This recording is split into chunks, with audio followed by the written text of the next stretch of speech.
चंदा रानी मोर जिगर के जाने।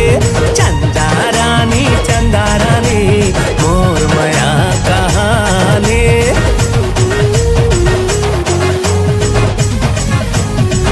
डीजे अंशुल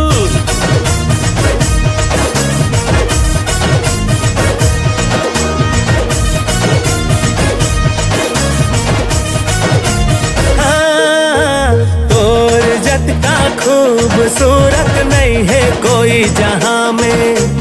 एक झन तय राजकुमारी दूसर कोई कहाँ है।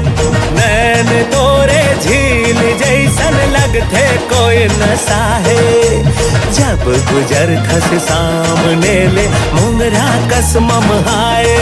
तय कुदरत के करिश्मा कसम नहीं मारो लबारी। चंदा रानी मोर जिगर के जाने। चंदा रानी मोर माया कहानी।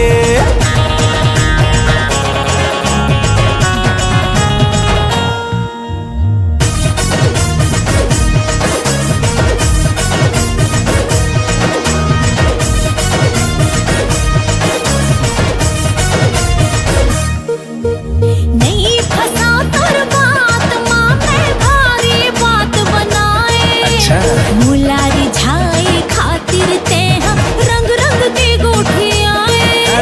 हर पेट राखी काहे ते शब्द के तीर चलाए।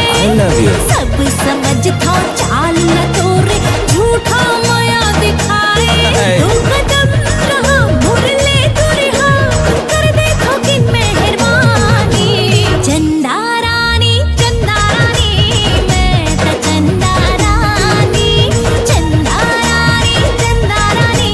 लगता मैं महारानी। धरती के नाम सुन ले बैठे बोला आसमानी। चंदा रानी मोर जिगर के जाने।